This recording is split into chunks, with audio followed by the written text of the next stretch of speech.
I'm born in 1970, and I grew up on a farm. We had a good garage, angle grinder, welder, and my brothers they were basically into all kinds of machines. But one of my brothers and his friends, they were into motorcycles, choppers, hot rods, and V8s and V-twins all around at that time. And mom and dad was, of course, super busy at the farm, so basically my brother and his friend, they were my babysitters. And he also played in a rock band, so there was a lot of music. I basically hung out at every band practice, and it was Zeppelin and Sabbath covers all the time. And it wasn't like they were reading any fairy tale stories to me. They were more like translating Black Sabbath songbooks. So that was pretty damn cool. Of course, they saw that I really like motorcycles, and they said, well, if you want to be into bikes, there's only one kind, it's choppers. So I was like, okay, choppers. And I was, checking out their magazines, Easy Riders, Iron Horse, and whatever they had laying around, and okay. So I basically, like, everything that I had with wheels, I tried to build up like a chopper, starting with bicycles.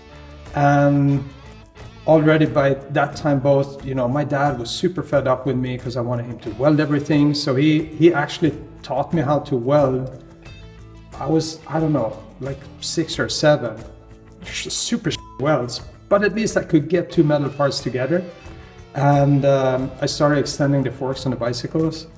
And pretty soon, all the kids from the neighborhood, they were on there with their bikes, and I was just extending forks for every other bicycle at home. So, but all in all, it quickly accelerated into mopeds, and after that, of course, motorcycles. And yeah, that was basically it. Growing up in the garage, fed on Zeppelin and Sabbath, and building choppers.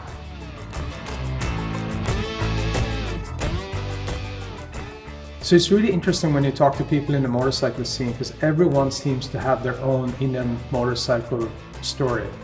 And I guess so do I. My first encounter with an Indian motorcycle was my dad took me to one of his friends, Sven Norby, who's really into motorcycles and Indians. He had I think it was like a 47 or 48 Indian Chief with a sidecar. And of course, that classic deep Indian red, and the bike just blew me away. I remember when we stopped and the bike was sitting outside with a sidecar, and it just floored me. It was something else, like super special. As I grew up and really got into motorcycles and started building bikes, I actually became very good friends with Sven. Me and my friends, we used to visit him. We were riding our choppers, but he thought that was super cool, even though he was more into the stock bikes. But he could totally understand what we were doing and why, and he loved that we were into bikes. And eventually, when I got more and more into the art side and design side, I remember doing this big, pencil drawing of the engine of his Indian Chief. I just put a lot of time into it. And then I gave it to him. I went to him, and he was pretty old by then. And I gave him this drawing, and first he thought, yeah, it's super cool, you did the drawing on my Chief motor. And I was like, yeah, but it's for you. And he just like choked up, got totally silent, and his eyes started, almost tears in his eyes. And it was just this super emotional moment, because this bike had been with me for so long in my memory, and finally I could kind of pay back to Sven. And that story, that stuck really deep with me, for sure. When I was 15, I entered my first hot rod show, and that was in Stockholm. And I entered with a moped that I had built myself from scratch. Of course, a chopper, but with a lot of Bear influence, because I was checking out Arlen Ness stuff, I was totally floored by his build. So it has a little bit of the Arlen Ness flavor. It took me probably a year to build that bike, because I was, I felt I was ready to graduate to something, more than bicycles and kind of the mopeds that I put together. So I put a lot of time and effort into this. When it was done, of course, we live on an island. It's a hassle when you're 15 to get to Stockholm. You got to take the ferry, you got to, organize everything. My dad had no interest, too busy with the farm. So, but you got a little bit of money from the show, like like an allowance. So I'm like, okay, well, I was hell-bent. I was gonna have my moped in that show. That was my goal. So back then, before credit cards and everything, I called the rental car place. I rented a pickup. I called the ferry. I booked all the tickets for me and my dad. And then I went back to dad and said, look, everything is organized. I got the ferry trip booked. I got the rental car so we can haul the moped, and everything is set. Now we have to go.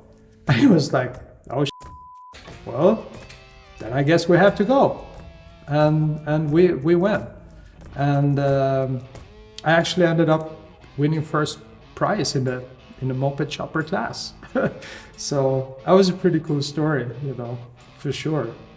And also just, winning that prize, and it was the hot rod show in Stockholm. We met like all these builders that I've only read about, Now you're just 15, but totally starstruck, and to be part of that whole scene and then walk home with that first prize, it was just like pouring fuel on the fire, right?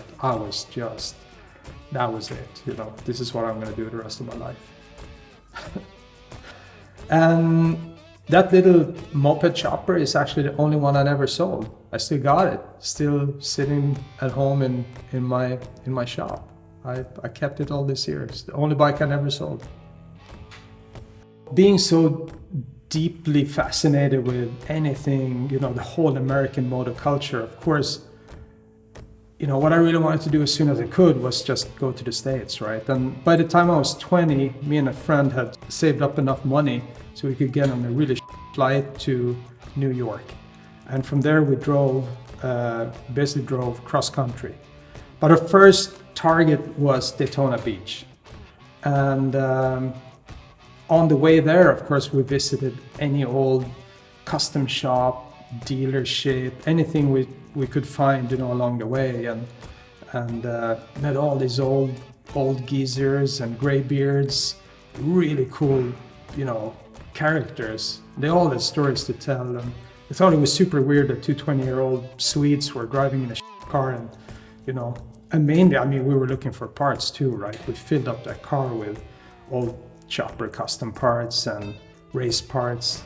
It was pretty cool back then. I remember, so we went there 2 years. I think it was like 90 and 91. The other cool thing that happened in 91 was, and we just caught it by accident in the program. It said that Ed Kretz Sr. was going to have a little breakfast get-together at the North Turn restaurant, where the old racetrack used to turn. So yeah, we went there, and sure enough, he was there, and he was pretty old by then, and there wasn't a lot of people there. I remember Arlen Ness was there. Two more guys, Charlie and Paul Jolan, was also there. I didn't know them by then, they didn't know me. We figured that out like 20 or 30 years later, that we were all there at the same time listening to Ed Kretz. But just to be there, one of his race bikes were there, listening to his stories. This is Ed Kretz Sr., Iron Man. And he was known as a really rough rider on the track. He was badass.